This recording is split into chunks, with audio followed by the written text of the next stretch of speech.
the wonderful program that you did at Cooper Hewitt, which was so inspiring and so successful on so many levels for us.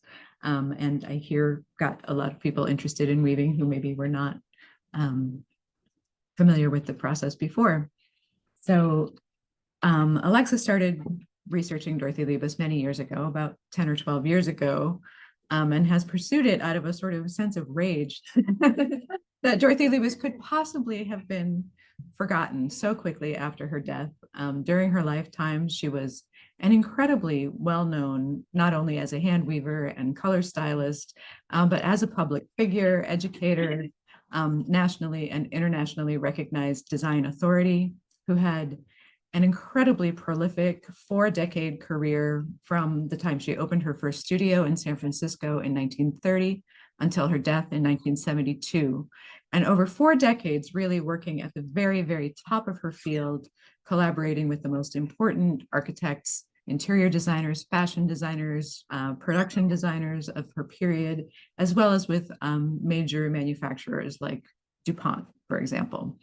So our aim with this exhibition was really to reinstate her in the narrative of the history of 20th century design. She's really one of the most important figures in the evolution and dissemination of American modern design. Yeah, so. So Liebes was from Northern California. She was born in Santa Rosa in 1897. And her early beginnings were very much rooted in a love of art. She originally wanted to be a painter. She had a deep love of color and modern. She was very, very interested in modernity, modern art. When she was studying design at UC Berkeley, she had a teacher who suggested to her that her paintings looked like textiles and she should consider should consider textile as an output rather than art. And simultaneous to that, she had started weaving. She had kind of almost by accident fallen in love with weaving and taken a course at Hull House in Chicago, where she was very inspired. So these things kind of combined in one purpose for her. And she opened her studio in San Francisco in 1930. And she maintained an active studio until the end of her life in 1972. But the first, from 1930 until the early 1950s, she was working primarily in San Francisco.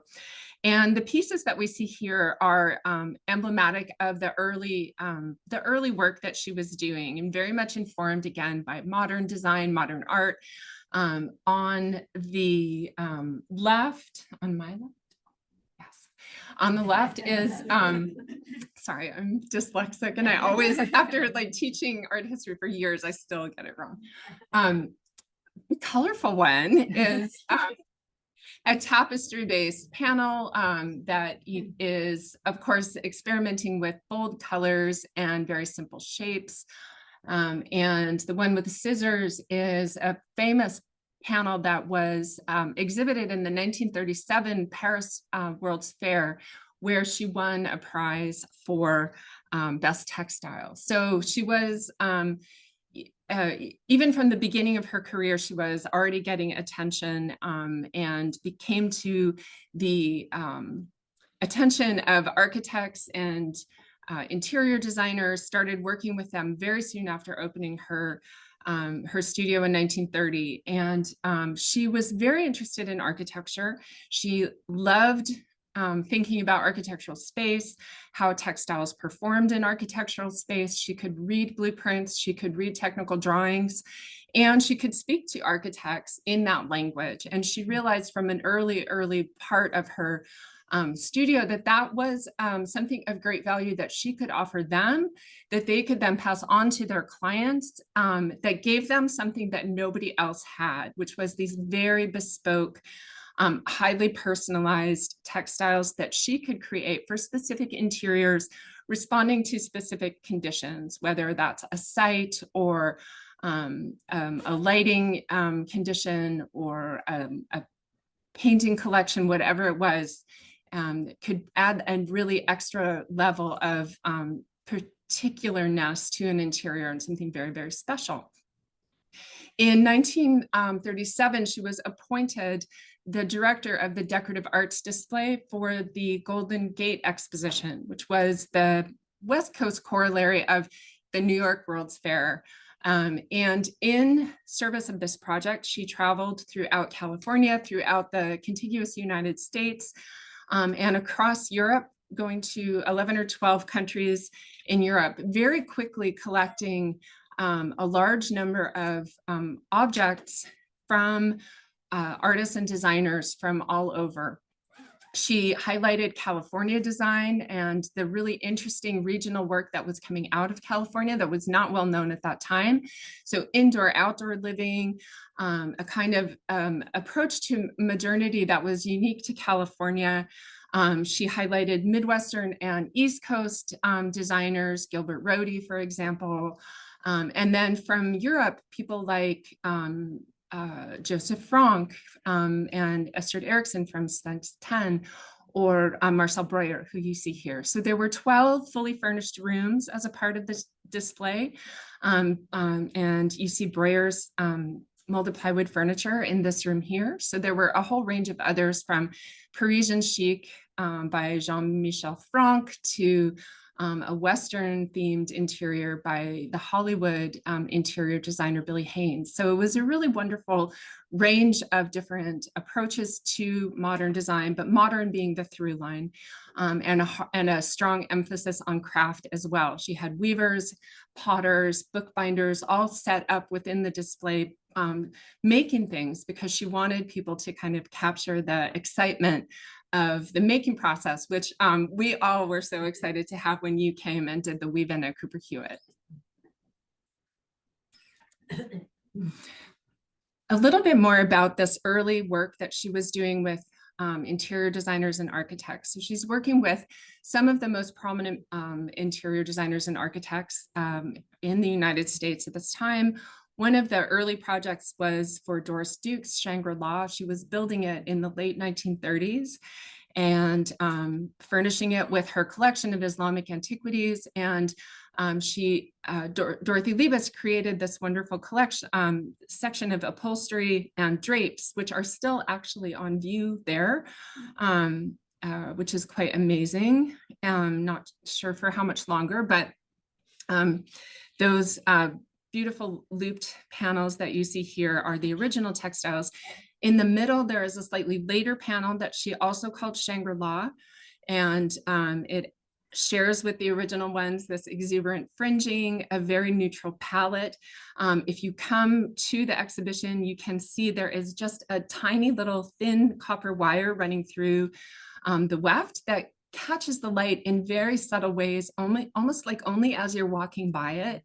And going back to the way that she understood how to connect textiles to interior space, you can see in the reaction of this textile to the light how special that must have been. This is, we have one chair from Sam Marx's dining room. Sam Marx was an architect who was very known for his rigorous modernism, but also his luxurious materials. So the lines were all very clean and severe even, but the materials were always top of the line. He was married to a department store heiress, and they had an incredible collection of paintings, many of which are in the collection of the Met now. And one of the things he worked with Liebes on, and they loved working together so much because they both loved art and they understood how to bring an interior together as almost a kind of a symphony. And she wrote in her memoir that he loved working with her on this project because she could key the textiles to the paintings, but in what she called like a lower key. So she wasn't ever competing with these incredible paintings, but tying the room together to the painting through these very subtle palettes that she was creating. There are not many examples of furniture or things that were in people's houses that have survived. So it was very exciting to us to borrow this chair from the Art Institute of Chicago. The texture in these early pieces was extremely important.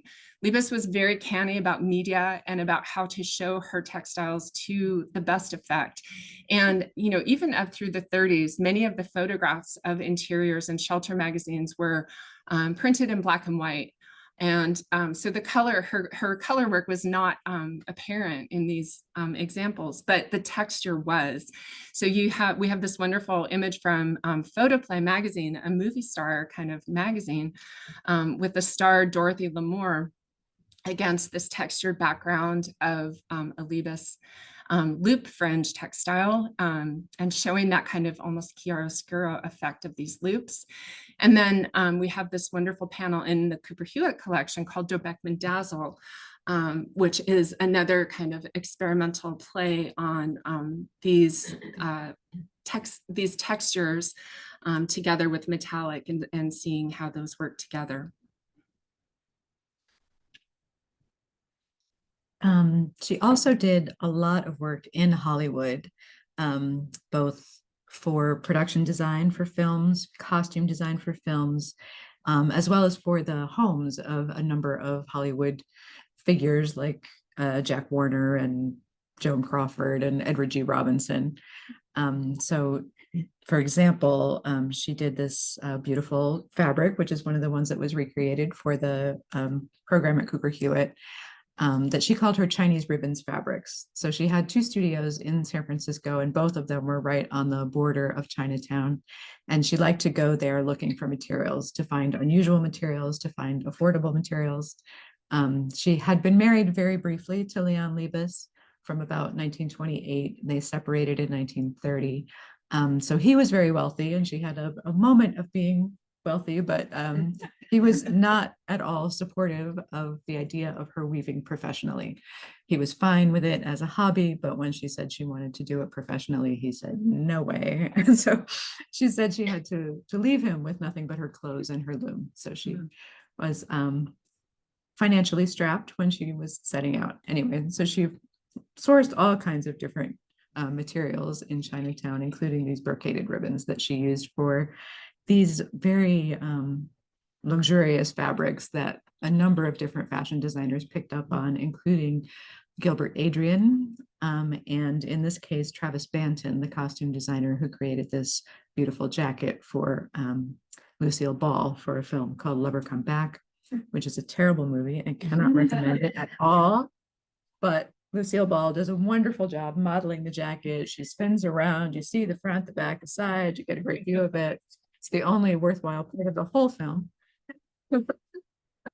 And there's also this much, much better film from 1947 called East Side, West Side, which is a nightclub noir featuring Ava Gardner, Barbara Stanwyck, and James Mason. And it is awash in Dorothy Liebes fabrics. Basically, every interior except Barbara Stanwyck's parents' home is a little more traditional and has more sort of, French provincial type fabrics. But all of the modern interiors in the film have Dorothy Liebes fabrics, including this nightclub, which you can see the very beautiful shimmering drape, providing a real stunning backdrop for Ava Gardner here. The entryway to the club also has 2 of Dorothy Liebes's hand-woven reed screens. The fringed fabrics play an important role in the plot of the film. An important clue is found tangled in the fringe of a set of draperies. So it's very much worth watching if you want to get a sense of, as Alexa mentioned, the way the textiles are intended to function in the interior with movement and light, and the way they change and sparkle and capture the light as the camera moves. So the next section we call the Liebes Look, and it is dealing largely with the post-war period. So Dorothy Liebes did remarry in 1948 to the Pulitzer Prize winning war correspondent, Pat Relman Morin. He, at the time, was the bureau chief for the Associated Press in Washington, D.C. And she said, if I'm going to make a success of my second marriage, I better at least be on the East Coast. She had, of course, been traveling back and forth between San Francisco and New York multiple times a year anyway, because many of her clients were in New York, and it was and remains the center of the design world in the United States. So she opened a second studio in New York in 1948. And at that time, she started doing a lot of very glamorous public spaces. So these are nightclubs, ballrooms, passenger liners, and so on, and having a much more exuberant use of color than what we saw in those earlier 1930s interiors. So one of those interiors was the Persian Room at the Plaza Hotel.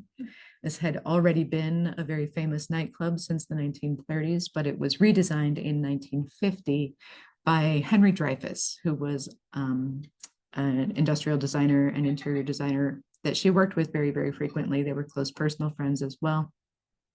So on the left, we have the original drapery for the Persian Room, which is now in the collection of the Metropolitan Museum. This is a hand-woven version with an abundant use of green and blue lurex and wool yarns, but it was also entirely interwoven with little tiny light bulbs, which you can see in the photograph in the center. And they were all hardwired into a dimmer board so that they were programmable. So the idea of programmable lighting is something we associate with the 21st century, but she was doing it back in 1950. So they could have, depending on the music that was playing, they could have rising champagne bubbles or falling stars or a variety of different effects.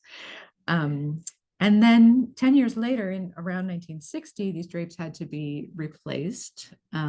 Of course, there was a lot of smoking going on all the time. There's also a little bit of a mystery about what happened to these drapes. They seem to have been stolen. But anyway, they had to be replaced in 1960. And by then, Dorothy Liebes had given up doing production hand weaving.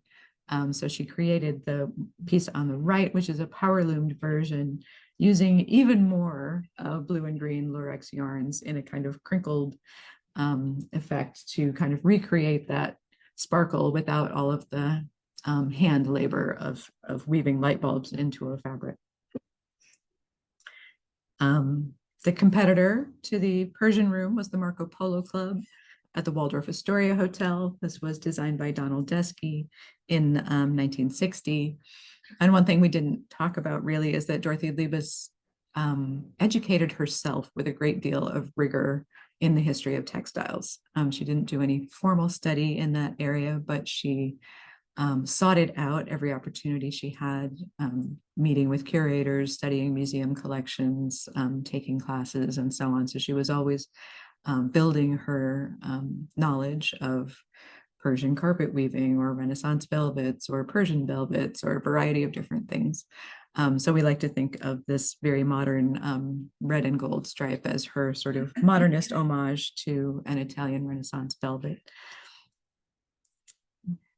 This was the first class observation lounge aboard the SS United States, which was the fastest passenger liner ever built in the United States and remained so until it was decommissioned just a few years ago. She was commissioned to do the first class observation lounge, which had either 32 or 34 windows with an unobstructed view of the ocean. So there was no deck outside, no railing, just the windows and the sea. And she created this very beautiful blue and green color palette and got a lot of pushback about it for a variety of reasons. Partly at that time, blue and green were considered to be clashing colors. And it was considered to be a depressing combination for an interior. And she said, but how could it be in this room that's meant to celebrate the ocean? So she pushed and she pushed until she got it, and it was a huge success. And then they talked about it all the time in the press. But this is also a nod to her skill as a business person, because by this time she had started working with textile industry to create power loomed fabrics. So she would often choose a very high visibility location like a stage curtain or a ballroom drape or something for a very spectacular hand woven that would draw the attention of the press. But she also provided over 500 yards of power loomed upholstery fabrics for all of the seating. So she, got a royalty on all of that. And of course, seating upholsteries take more wear and tear. So they're a good place to use a power loom. And it helps to keep everything on budget. So she was very much part of the whole conversation about the interior and how to achieve it, a number of different goals. She was also very, very close to the architect Frank Lloyd Wright. She was a very frequent visitor to Taliesin West, designed some textiles for Frank Lloyd Wright's home, as well as other residential interiors, the Price Tower. So that's, again, one of those very rare pieces of upholstered furniture that still has its original Dorothy Liebes fabric on it. And she did all of the fabrics for the Usonian Exhibition House. This was a full-scale house that was built on the site of the Guggenheim Museum before they broke ground on the Guggenheim, as a way to introduce Frank Lloyd Wright and his ideas to the community. But Dorothy Liebes did all of the fabrics, draperies, upholsteries, bedspreads, blankets, soup to nuts. And then you want to?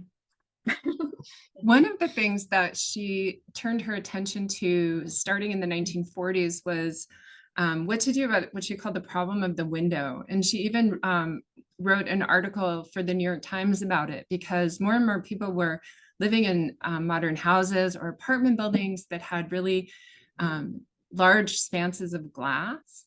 And traditional window treatments were not appropriate in her view. They didn't function in the way that they needed to, and they were out of step aesthetically. So she started working with these blinds, where she's weaving something like reeds or something, stiff, and then creating these kind of these really wonderful exuberant palettes, with many of them, like the one that we have in the exhibition, which is a sample of one of these blinds we're borrowing from the Metropolitan Museum. And the thing that is so interesting about these blinds is how flexible they were or how flexible she made them through her approach to weaving. There's a really interesting correspondence between the interior designer William Paulman, who she worked with frequently in this period, about how to approach designing these blinds. This is this interior for the Matthew Fox penthouse. It was the only apartment on top of the Universal building that was opened it was finished in 1948 or 9. And you can see just here, this is the part of the room where the window is, and the blind is letting light come in from the exterior. And then the rest of the room is covered in these blinds, almost like a wall covering. But this correspondence with Pullman shows that, he would say, well, the light is going to be coming in from behind the blind, and I would like it to be loosely woven so that the light can come through the back. Or sometimes she would weave in these thin acrylic rods. In this particular example, you can't see it in this image, but if you come and see the show, interspersed between the rods, you have these little acrylic, clear acrylic rods, and that is also functioning to allow light to leak through while preserving privacy. So she's creating this whole vocabulary of light performance through these blinds in a way that was really, really popular with people. And so there's almost kind of an explosion of imitations of these blinds after they start to become more popular and appear in many of these magazines. But we were so excited to kind of find this correspondence and to understand the degree to which she's thinking about light performance and talking to these interior designers about them. This is a wonderful, Susan and I relied heavily on the Archives of American Art's Dorothy Liebes papers for our research for this project. And it's over 40,000 objects, and that includes photography, press books, print articles, voluminous correspondence, unpublished book manuscripts. It's just a really overwhelming amount of material. And one of the things that we found that was so exciting is this beautiful image of the studio weaver Marian Fall holding this panel called Mexican Plaid in the San Francisco studio garden. And then in Cooper Hewitt's collection, we have this fabric. So we're so excited to make a few of these archival connections through our research. So at the same time that Dorothy Liebes was doing all that work in Hollywood that we talked about a little bit earlier, she met the American fashion designer Bonnie Cashin. Bonnie Cashin at that time was the head costumer for 20th Century Fox. And apparently she found a little leftover end of a Dorothy Liebes upholstery fabric lying around on the set, and she made a jacket out of it. And thus was born a lifelong friendship. The two of them had very, very sympathetic views on color, both had a very unusual and sympathetic color palette, and love of hand-woven fabrics. They traveled all over the world together, to Mexico, to India, but also all around Scotland, visiting woolen mills. And at the FIT Special Collections, there's a wonderful boxes and boxes of Bonnie Cashin's fabric swatches that she collected and saved, if you ever are looking for inspiration. So the two of them collaborated again at sort of both ends of the spectrum. The pieces that are here now are made from Dorothy Liebes hand-woven fabrics. And you can see the beautiful sketch from the Bonnie Cashin sketch collection at FIT shows how collaborative their relationship was. It wasn't as if Bonnie Cashin was designing something and then sourcing a fabric from Dorothy Liebes, but rather she had the fabric and designed around it. So, this sketch says suede camisole, Liebes plaid linen, and bare feet at home. This Liebes plaid linen is like the ethos of the whole design. But they also, later on, when Bonnie Cashin started doing a sort of more affordable line for Philip Sills, Dorothy Liebes started designing for Jasco fabrics. And so they could continue to collaborate at a lower price point than these pieces that you see here. They also worked together on something called Skirtings Inc., which is a stunning collection of evening skirts made out of very glamorous hand-woven fabrics. Normally, fashion designers don't like to reveal their sources. They don't want anyone to know where they get their fabrics from. But in this case, Dorothy Liebes was such a well-known figure, probably more famous than Bonnie Cashin at the time, that these were marketed as a collaboration between the two of them and carried the tag of both of their names on the inside.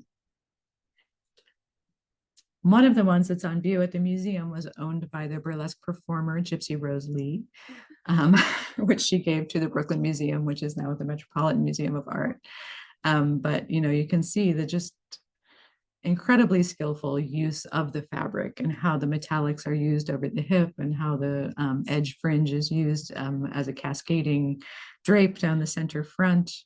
And again, touching on the wonderful things that you find in a collection of archival papers, this photograph of Gypsy Rose Lee wearing this skirt, talking to Bonnie Cashin, who's the figure with her back to us, at a party for the architect Edward Durrell Stone at Dorothy Liebes's apartment in 1958.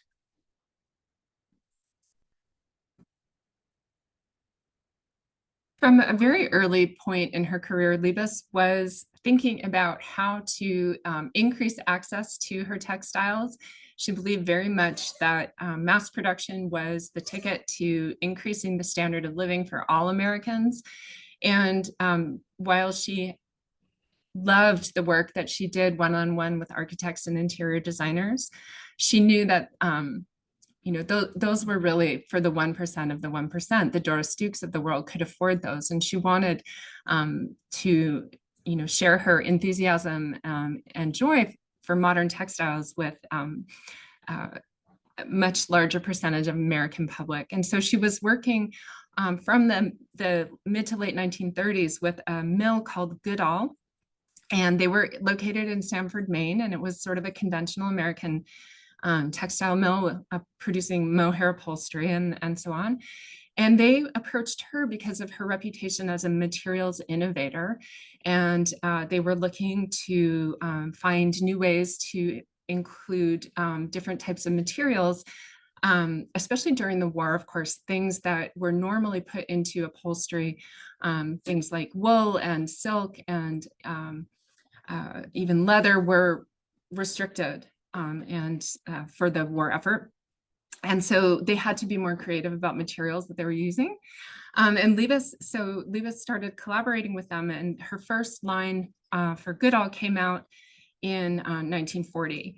And she had a very successful collaboration with them. They invited her to the mill. She would take the train from San Francisco to New York to Boston, and then up to Maine, and spend weeks at a time on the floor working with their engineers.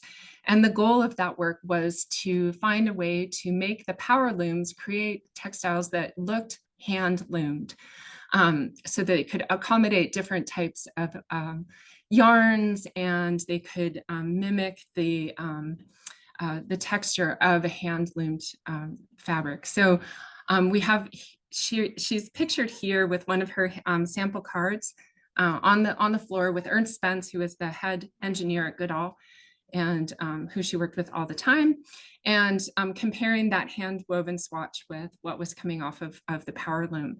And then this wonderful panel is an example of the types of fabric that she was designing for Goodall that were power loomed versions of her hand loom fabrics.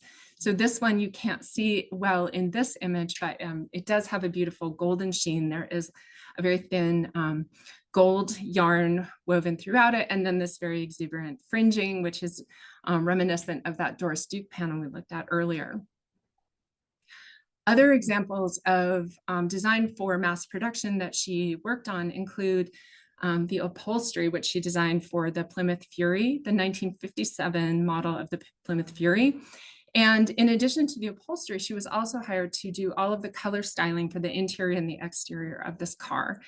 And she was a really powerful name to attach to a car at this time when women were making many of the important household purchasing decisions, appliances, and of course, automobiles. So it's really interesting that she was brought into the automobile design space in this way. Another project that she worked on with her friend and colleague, Henry Dreyfuss, is the upholstery for the redesign, the brand redesign that Henry Dreyfuss was doing for American Airlines. And she created this wonderful red and blue check in a fireproof Nomex fabric for the cabin class of this airplane. And she additionally did create some hand-woven textiles for the first class lounge. We have some photos of that, which is quite astonishing. But this red and blue check was used for many years in American Airlines airplanes. Cooper Hewitt has this wonderful example of a blanket sample power loomed for Kenwood. She did a whole range of blankets for this company. And we also found in the Dorothy Liebes papers these two design drawings. She did drawings for all of her designs. Very few of them have come down to us. We don't know what happened to them. We're hopeful that they're still out there somewhere. Someone's keeping them safe. But we're excited to show the ones that we did locate. So one of Dorothy Liebes's most important clients was the DuPont Textile Fibers division. She was a consultant to DuPont for about 16 years and really helped to shape the direction of synthetic materials in the post-war period. You know, as extruded yarns, all of the synthetics are utterly featureless, and she did a lot of experimental weaving to see what was going to work, what was not going to work, what was going to cause a problem at the mill, and also to push them to say, could you try this to make it more like wool? Could you try that to make it more like silk? Would it be possible to make this slubby? Like they're trying to get some character into these synthetic materials. She was also so well respected by her colleagues in the design world that they relied on her to help get their products out into a wide variety of different products, which she was very successful at doing. So the fabric here is a stage curtain that she created for the DuPont Pavilion at the 1964 World's Fair in New York.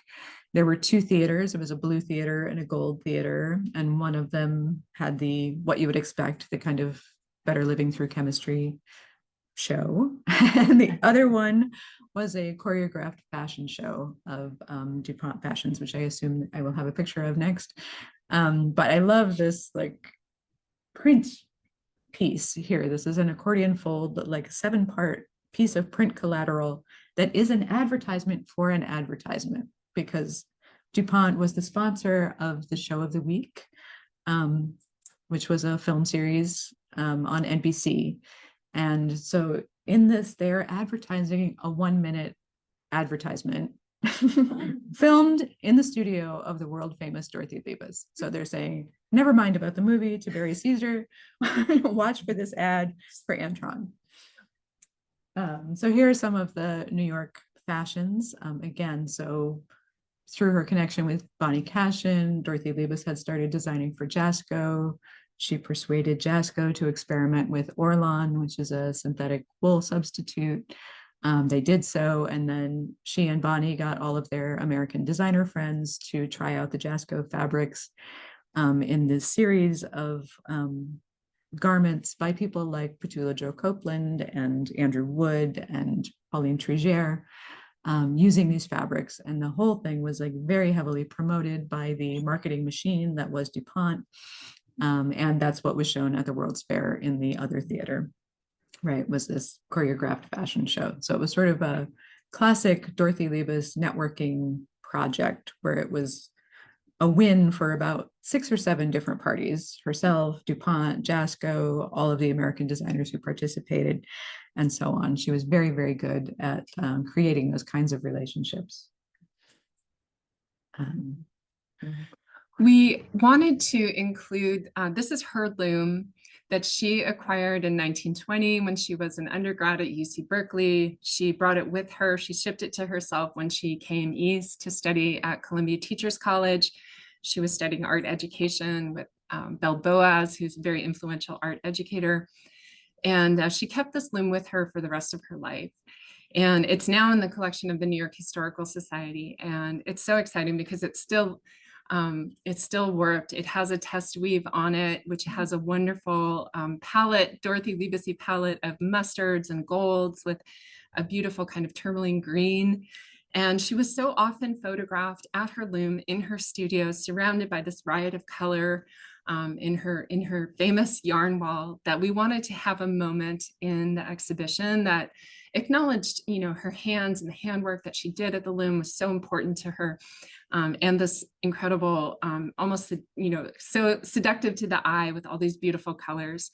And we were able to borrow the yarn for this, all hand dyed from the tapestry weaver Helena Herrenmark. So it's extremely, it's a real honor for us to be able to have her yarn there too, in back of Dorothy Liebes's loom, which became such a symbol of the studio and was so recognized. The image on the wall of Liebes that you see is actually from a Life magazine article on her from 1947. So she was truly, a figure in popular culture as well as in the design space.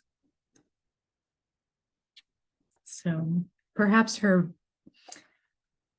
closest, best favorite client ever was the Doe Beckman Company, who were the manufacturers of Lurex synthetic metallic yarns. So she has been a great fan of metallics from the time she started weaving. She loved the way metallics could enhance texture and enhance color. She said, it's like what sunlight does to nature, basically metallics do to the colors in your fabrics. But she was almost as well known for her color sensibility as she was as a weaver. And so she was hired by the Doe Beckman Company as a color stylist for Lurex. So one of the key features about Lurex was that you could dye it in any color. So Lurex is a slit film yarn. So there's a layer of aluminum foil sandwiched between 2 layers of plastic. And then the adhesive that holds that lamination together could be dyed any color. So she was able to make anything metallic, basically. She did black and white patent leather Lurex. She did variegated or strié Lurex. She did all of the jewel tones, which she used in abundance in projects like the Marco Polo Club and the Persian Room, and so on. And another key feature of Lurex is that it is washable and non-tarnishing. So again, she used her many connections. She happened to be a consultant to Janssen, as well as to Kohl's of California, which is a sort of high-end swimwear manufacturer. So she was able to get Lurex into swimwear to show off its waterproof, non-tarnishing qualities, as well as to one of the things they wanted to do was to sort of move metallics in general out of something that was considered seasonal. You know, you might have thought of metallics as going only for the holiday season. But through Dorothy Liebes's influence, metallics were appropriate anywhere, anytime. Interiors and fashion. She created this very, very beautiful porcelain colors, this pastel range of Lurex that was less blingy and more satiny in its reflective quality, and created this color sample blanket just to show off the color range. And it, of course, was so beautiful that they used it in a print ad. And that panel today is at Smithsonian's American History Museum.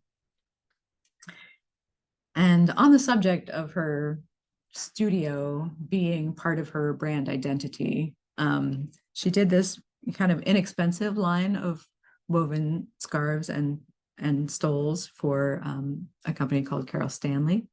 And those were retailed at department stores for, you know, $4 to $12, moderately priced, power loomed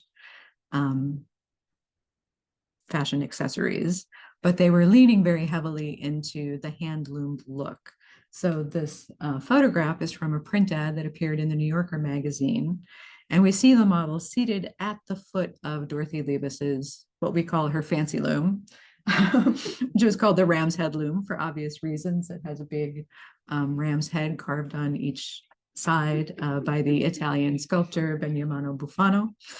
And I just love the way the warp functions here to sort of extend her eyebrow line and make this like extremely glamorous effect, but very much promoting these as the hand loomed look, even though they were very, very much power loomed product. And just our personal favorite item in the show is this hostess apron, which really kind of embodies this 1950s ideal of casual but elegant entertaining at home.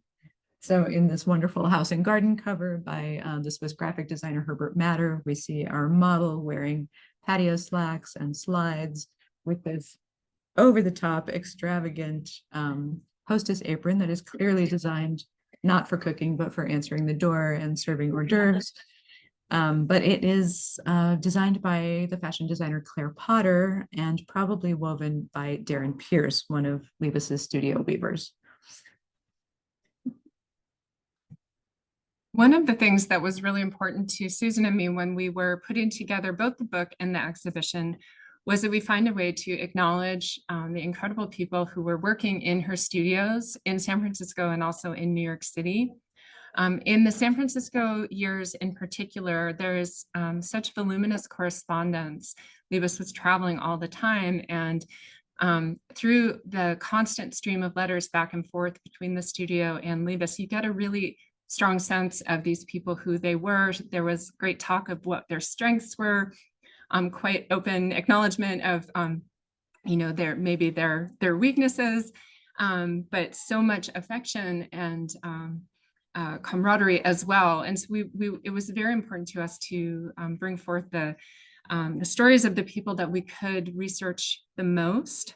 And we're continuing to do this research. We got a grant from the Smithsonian American Women's History Initiative to continue to research the queer and BIPOC stories of the studio weavers. And that is ongoing. That is, we have a digital platform on Cooper Hewitt's website where we are continuing to update with new scholarship some of that research. So she, in San Francisco, it tended to be a real kind of mix of people who had training in art. Some people had training in textiles, but not many, as it turns out.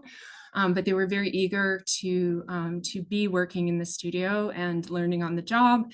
And one of the families that is most present in this correspondence is the Fong family.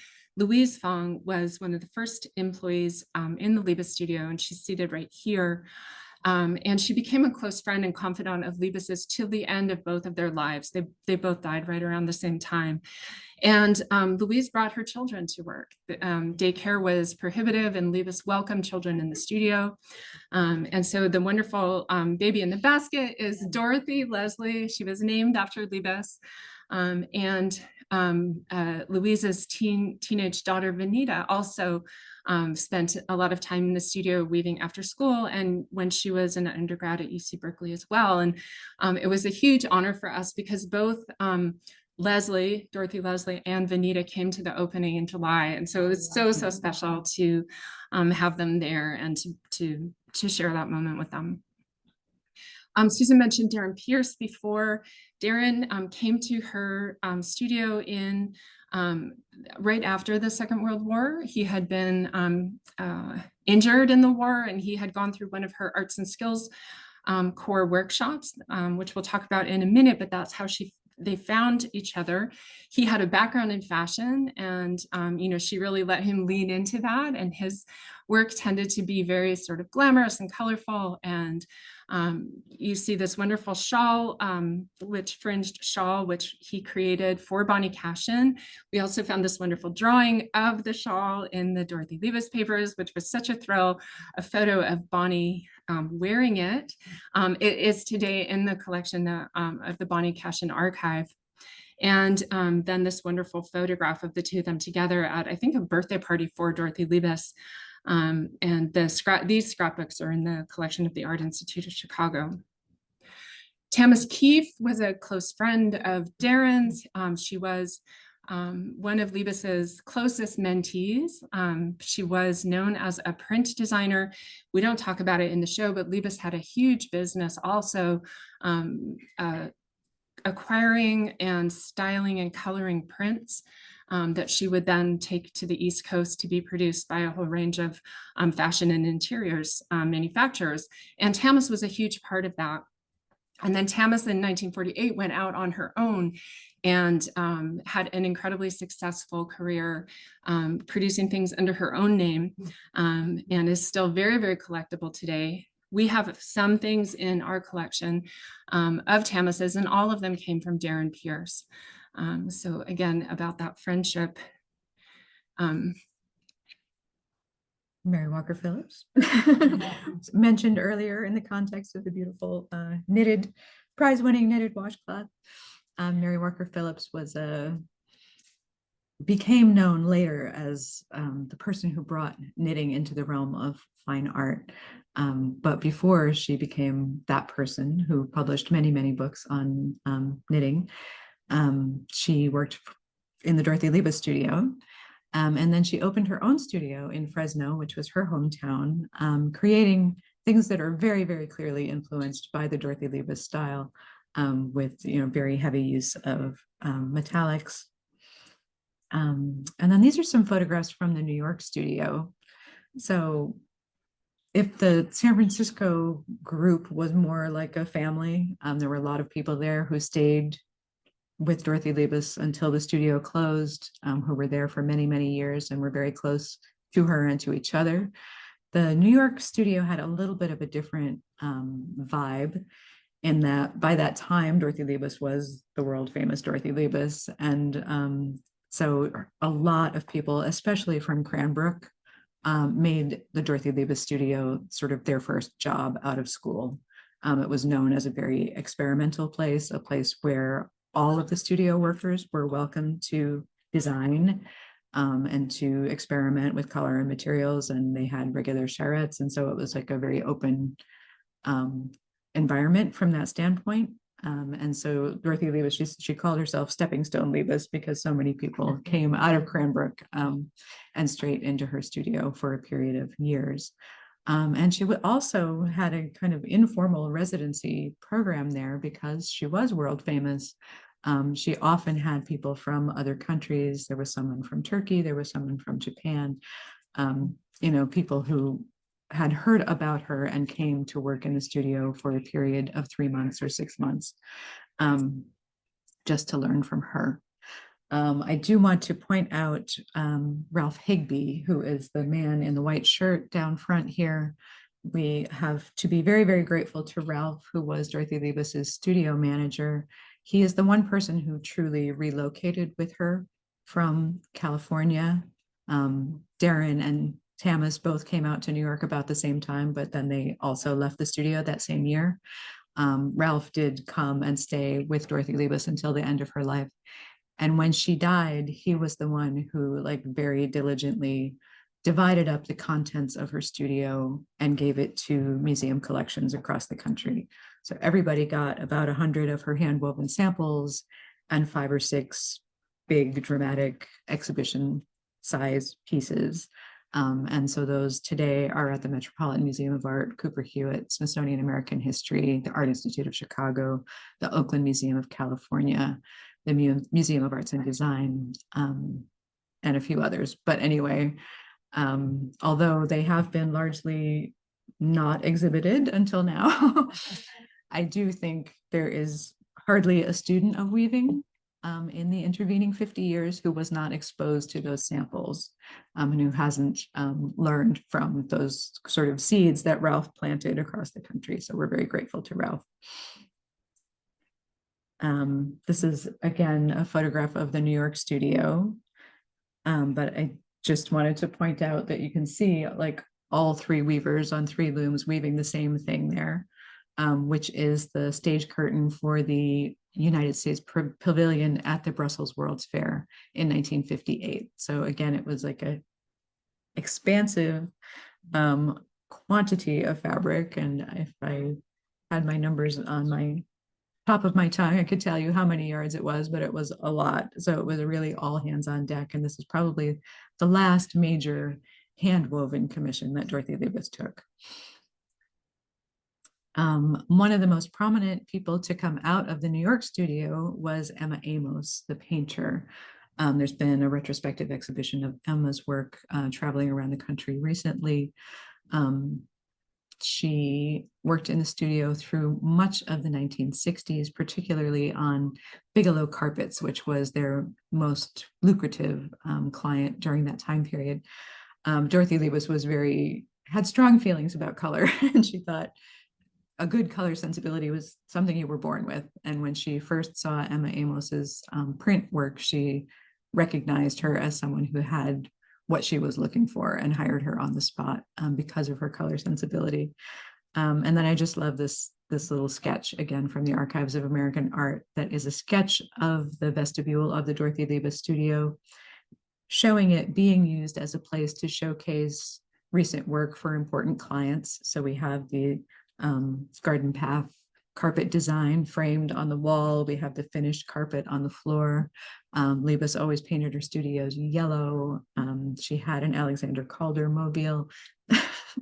And so there's like a lot of information in this very tiny sketch. It's like about that big.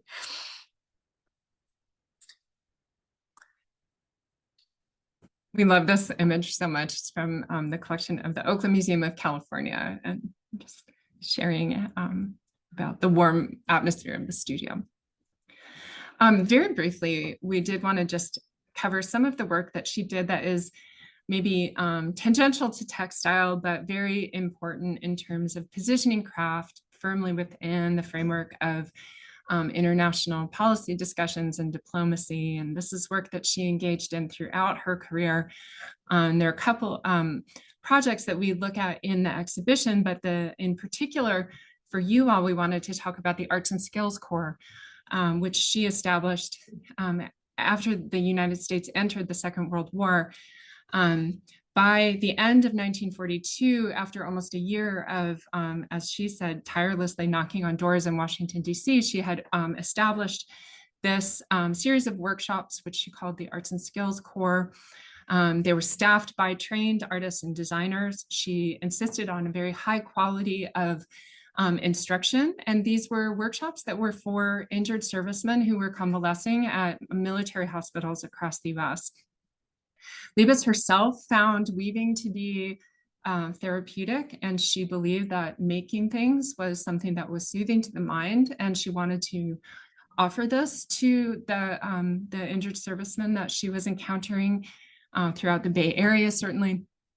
And So she created there were a whole series of these workshops. It was printmaking, there was lucite carving, which is really interesting to me, weaving.